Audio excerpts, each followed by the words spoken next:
ಬೆಳಗಾಂನಲ್ಲಿ ಈ ಕಾನೂನನ್ನು ಮಾಡದ್ದು.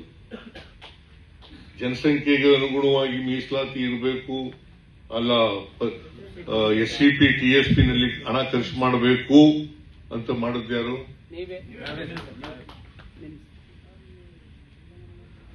ಅದಕ್ಕಿಂತ ಮೊದಲು 13-14ರಲ್ಲಿ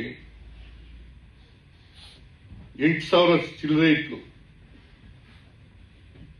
ನಾನು ಈ ಕಾನೂನು ಮಾಡಿದ್ಮೇಲೆ 15,000 ಆಯ್ತು. 15,000 ಚಿಲ್ಲರೆ. ಆಮೇಲೆ ಈ ವರ್ಷ ಎಷ್ಟಿದೆ ಗೊತ್ತಾ?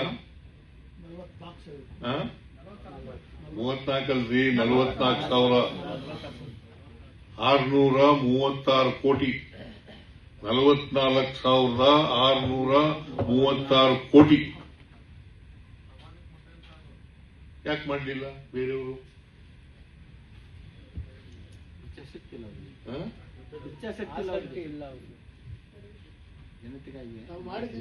ಸಾಮಾಜಿಕ ನ್ಯಾಯಕ್ಕೆ ಬದ್ಧತೆ ಇಲ್ಲ. 7D ಬದಲಾವಣೆ ಮಾಡಿದವರು ಯಾರು? ಡ್ರಾಪ್ ಮಾಡಿದವರು ಯಾರು? 7 ಆಮೇಲೆ ಮುಂದೆ ಮಾಡಬೇಕಾದ ಬೇರೆ ವಿಚಾರ.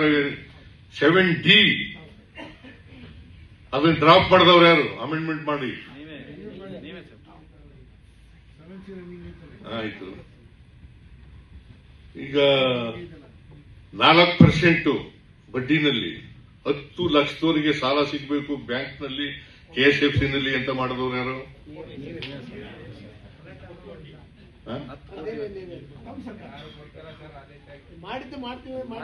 ಅಂದ್ರೆ ನಾ ಯಾಕೆ ಇವನ್ನೆಲ್ಲ ಹೇಳ್ತಾ ಇದ್ದೀನಿ ಅಂತಂದ್ರೆ, ಬದ್ಧತೆ ಇದ್ದಾಗ ಮಾತ್ರ ಮಾಡ್ಲಿಕ್ಕೆ ಸಾಧ್ಯ.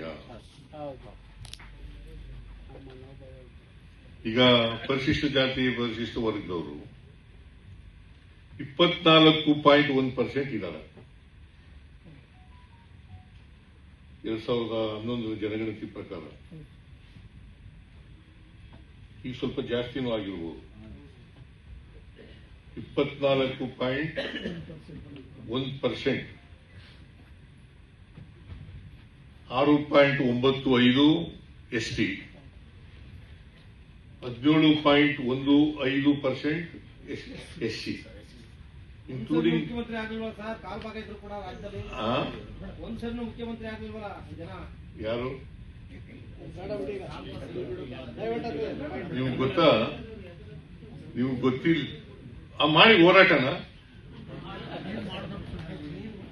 ನಾನ್ ಮಾಡೋದಲ್ಲ, ಒಬ್ಬನೇ ಮಾಡಕ್ಕಾಗಲ್ಲ ಅದನ್ನ.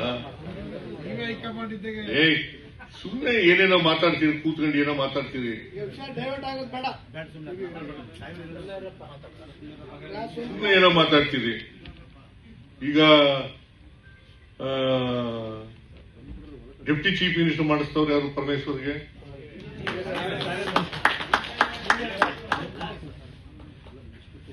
ನಾಲ್ಕೈದು ಮಾಡಬೇಕು ಅಂತಿದ್ರು.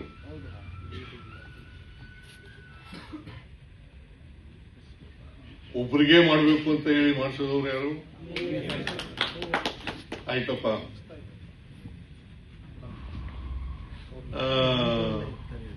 ಬಡ್ತಿಲಿ ಮೀಸಲಾತಿ ಏನ್ರಿ ಪ್ರೊಫೆಸರ್? ಬಡ್ತಿಯಲ್ಲಿ ಮೀಸಲಾತಿ ಯಾವ್ದಾದ್ರು ರಾಜ್ಯದಲ್ಲಿ ಇದೆಯಾ? ಕೋರ್ಟ್ನವರು ಹೊಡೆದಾಕಿದ ಮೇಲೆ ಯಾವ್ದಾದ್ರು ರಾಜ್ಯದಲ್ಲಿ ಇದೆಯಾ? ರತ್ನಪ್ರಭಾ ಆಮೇಲೆ ರತ್ನಪ್ರಭಾ ಚೀಫ್ ಸೆಕ್ರೆಟರಿ ಇರುವಾಗ ಅವಳ ಅಧ್ಯಕ್ಷದಲ್ಲಿ ಒಂದು ವರದಿ ತರಿಸ್ಕೊಂಡು ಆ ವರದಿನ ಒಪ್ಕೊಂಡು ಕಾನೂನು ಮಾಡಿ, ಆ ಕಾನೂನು ಚಾಲೆಂಜ್ ಆಯಿತು ಸುಪ್ರೀಂ ಕೋರ್ಟ್ನಲ್ಲಿ. ಅಲ್ಲಿ ನಮ್ಮ ಪರ ಆಯಿತು. ಮತ್ತೆ ಬಡ್ತಿಲಿ ಮೀಸಲಾತಿನ ನಾವು ಮಾಡೋದು. ಅದ್ಯಾಕೆ ಬೇರೆ ರಾಜ್ಯದಲ್ಲಿ ಮಾಡಲಿಲ್ಲ? ಬೇರೆ ರಾಜ್ಯದಲ್ಲಿ ಇದೆಯಂದ್ರೆ ಬಡ್ತಿ ಮೀಸಲಾತಿ. ಹೆಚ್ಚಿನ ವಿಡಿಯೋಗಳಿಗೆ ಪ್ರತಿಧ್ವನಿ ಯೂಟ್ಯೂಬ್ ಚಾನೆಲ್ ಸಬ್ಸ್ಕ್ರೈಬ್ ಮಾಡಿ, ಬೆಲ್ ಐಕಾನ್ ಕ್ಲಿಕ್ ಮಾಡಿ.